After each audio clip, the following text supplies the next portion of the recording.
before, it is gravity that keeps me sitting here, not floating off into the atmosphere. But the same gravity would kill me if I were to go on top of this building and jump off. God's not going to just reach down and suspend the law of gravity. It is a law, by the way. We call it the law of gravity. He's not just going to say, well, this is Tom, and so I'm going to suspend the law of gravity so he won't be killed. He doesn't do that. We pay the price sometimes for those laws that help us to live in an orderly universe. So these are some partial answers.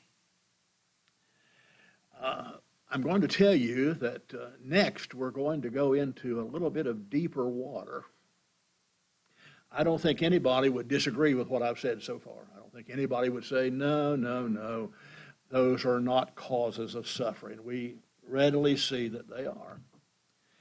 But is there an ultimate answer? Can we go a step further? I'm going to say that we'll never really have a full, complete, and satisfactory answer to the problem of suffering. If somebody tells you they have all of the answers, I wouldn't trust that person very far, because I just don't think that's so. There are things that are far beyond our ability to comprehend, to grasp. And so I'm not going to tell you that when I say ultimate answer that I'm going to give you the ultimate answer. What I'm going to do is to say that there are a couple of other considerations, and that we need to consider the other considerations in addition to the three things that I mentioned earlier. First of all, I think we just have to think about Satan. What part does he play in the matter of suffering? Now, I recognize that Satan is limited. I realize that when Jesus Christ arose from the dead, that he put a hold on Satan and his power, and Satan is not able to control people. He's not able to inhabit people. He's not able to do some of the things that he was able to do in New Testament times. That he is bound. That does not mean he is powerless. That does not mean that Satan sheds no influence in the world. So having said that, let's look at some passages of Scripture. First of all, Ephesians 2, 1 and 2. And I ask you to note the language that's used here. And you he made alive who were dead in trespasses and sins, in which you once walked according to the course of this world, according to the prince of the power of the air, the spirit who now works in the sons of disobedience. Paul says that the Ephesians at one time walked according to the course of this world, that they walked according to the prince of the power of the air. Now, who do you suppose that is? Well, without question, I think we would agree that is Satan. And notice what he's called: the prince of the power of the air. Clearly, Satan has power, though limited by God. God is sovereign, and Satan cannot do anything without God allowing that to be done. But he still does roam the earth. He still does exist as the prince of the power of the air. Another passage to look at is in 2 Corinthians chapter 4, verses 3 and 4. And we'll notice that the language changes just a bit, but you get the same idea.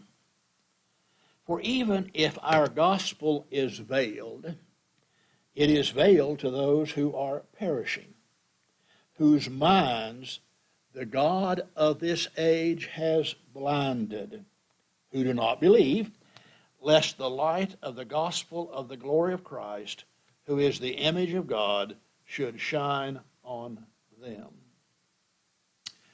Paul says that sometimes it's like we have a veil over our eyes,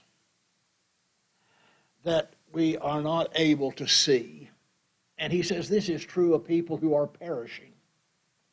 It's not that they cannot see, it's that they are not seeing. Now, who's responsible for that? The God of this age. Would you agree again? That's Satan. And what has he done? He has blinded their eyes. Their minds have been blinded. Again, we see the truth that Satan has some power. He is called the prince of the air. He is called the God of this age. Don't both of those terms indicate to you that he has power, that he can do some things, that he is not impotent, but that he walks to and fro, so to speak, seeking whom he may devour? That's what 1 Peter chapter 5, verses 8 and 9 say. That he is our adversary, that he's a roaring lion, that he's walking about seeking whom he may devour. Now, what is the conclusion that we would reach here? I think the conclusion is that as the prince of the air, as the God of this world, as the roaring lion who walks about seeking whom he may devour, that Satan has power.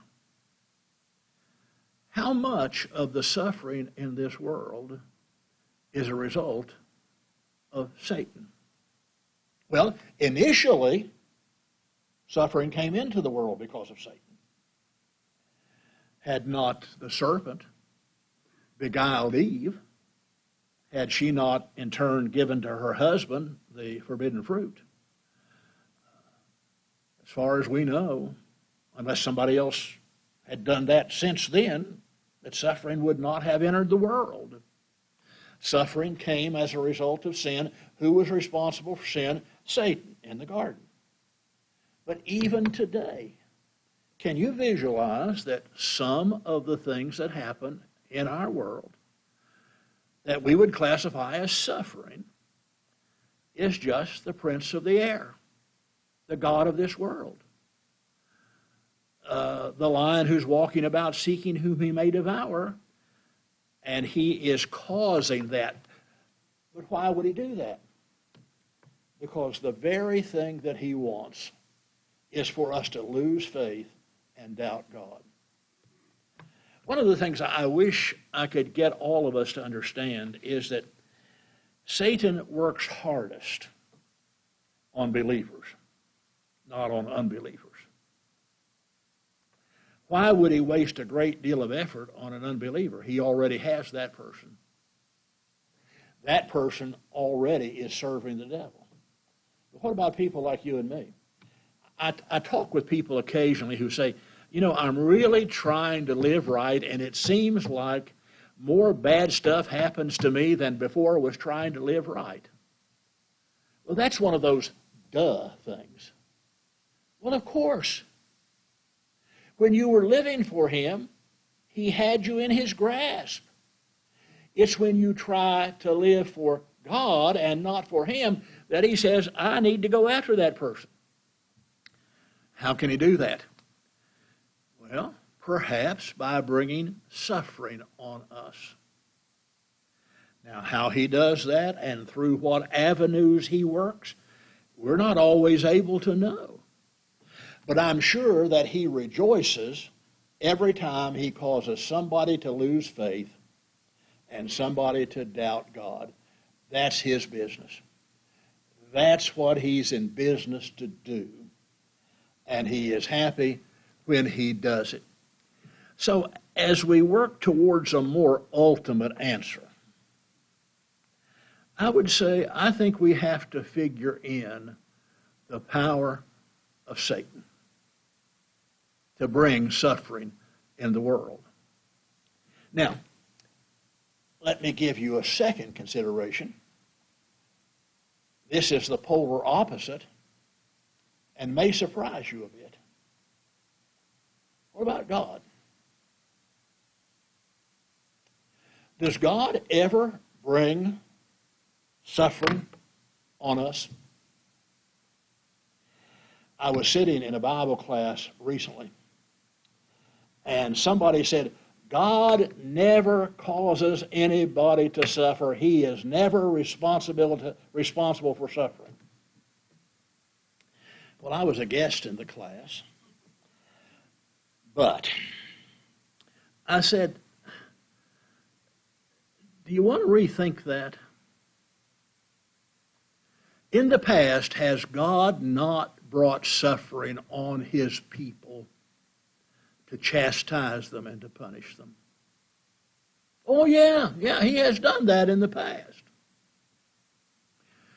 Where is the verse that says he doesn't do that any longer? Well, I don't think there's a verse that says that. Do you suppose then that maybe he still does that? Yeah, maybe so. So I ask you the same thing. Do you believe that God brings suffering on us sometimes? Let's go to Scripture. Hebrews 12.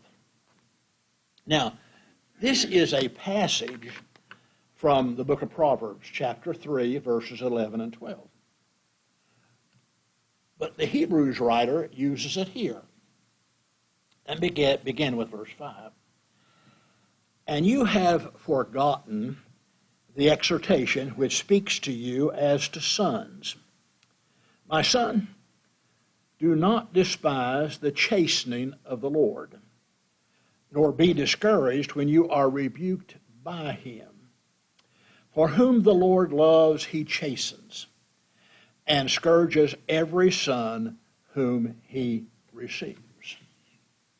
He goes on to say that this is one test that we are genuine sons and daughters.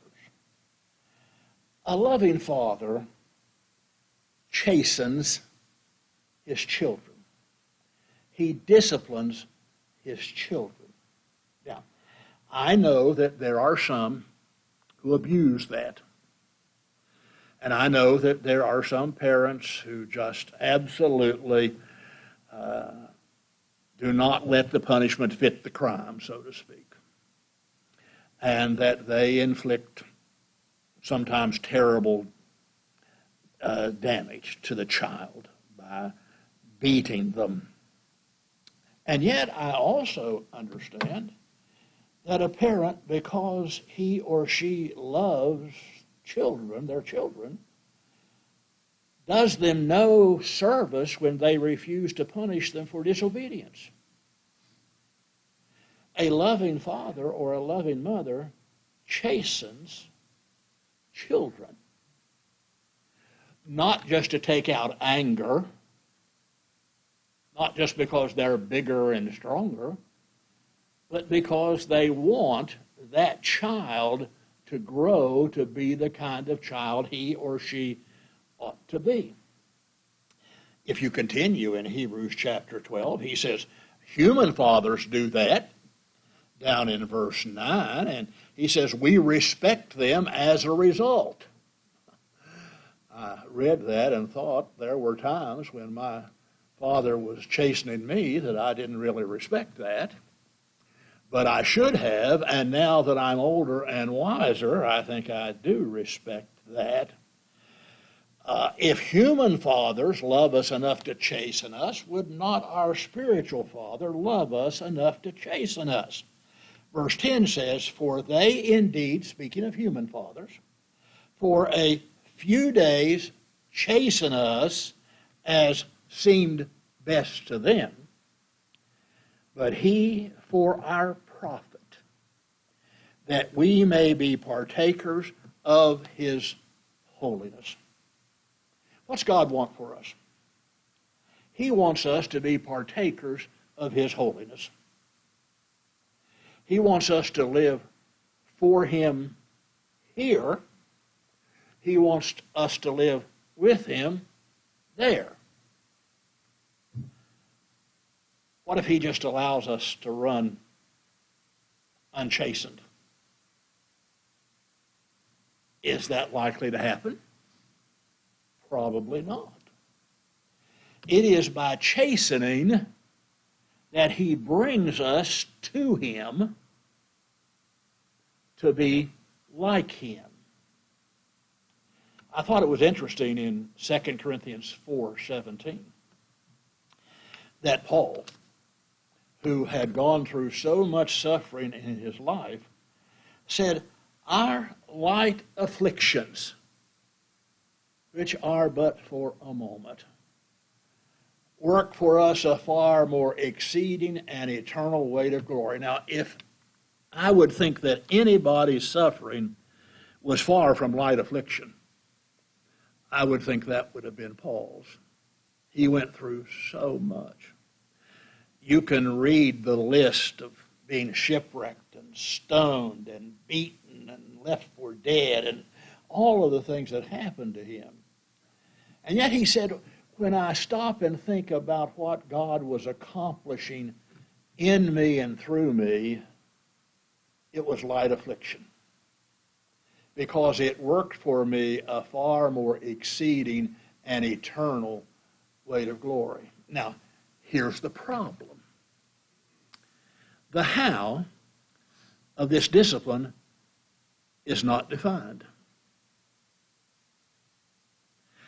I cannot say when I get sick and I'm feeling bad that is either the devil or God working on me. I cannot say that. That would be presumptuous, because the only way I can know how God works specifically in these matters is if he tells me. Now, what he tells me is that he works. He does not always explain to me how he does that. It's like providence. I believe strongly in the providence of God, but I don't always know when God is providentially working. As a person of faith, there are things that have happened in my life that I have no other way of explaining other than it was through providence. Someone I was talking to while we were on vacation was wanting to know where I had begun preaching and how I had gotten from congregation to congregation. And they asked how I ended up in Canton, Ohio, to preach.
because he chastens those whom he loves.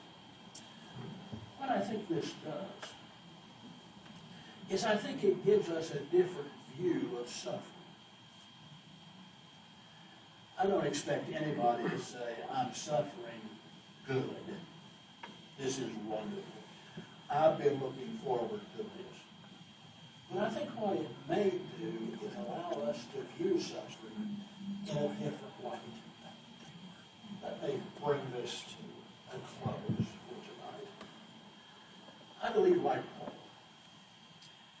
we should look to see the value that there might be in suffering. Now that requires some insight. That requires some prayerful diligence. I just want to know when I'm suffering, what can I learn from this? Is God at work in my life? Is this a messenger of Satan? And is God working through that? David realized that there was value in his suffering. Psalm 119. You know that as the longest chapter in the Bible, and that nearly every verse has something to say about the law or the statutes or the principles, precepts. He says in verse 71, it is good for me that I have been afflicted. Now, who of us would say that? I'm being afflicted. Good. It's a good thing for me. Now, he did not leave it there. As a matter of fact, he explained his observation, that I might learn thy statutes. David said, one of the things that has come out of my affliction is that I have turned time and again to the will of God, to the statutes of God, to the law of God. Things that I might not have done otherwise. Have you ever been down flat on your back, suffering terribly, and you thought about, I need to pray more than I have been? You see, when things are going well, we don't think much about that, do we? Or have you ever been in that position you think, I really need to spend some time in the Word. I've kind of let that slip. I've had both of those things happen to me. And it was suffering that drove me to my knees in prayer and drove me to an open Bible where I might have encouragement and strength. I think that sometimes suffering can provide the incentive we need just to look at our lives all over again. We kind of have this idea, if things are going well, it means everything's all right with my soul. Well, that's not so. Sometimes when suffering comes, I think, wonder if I'm really living like I ought to. Wonder if I'm really doing what I ought to do. I wonder if God's trying to tell me something here.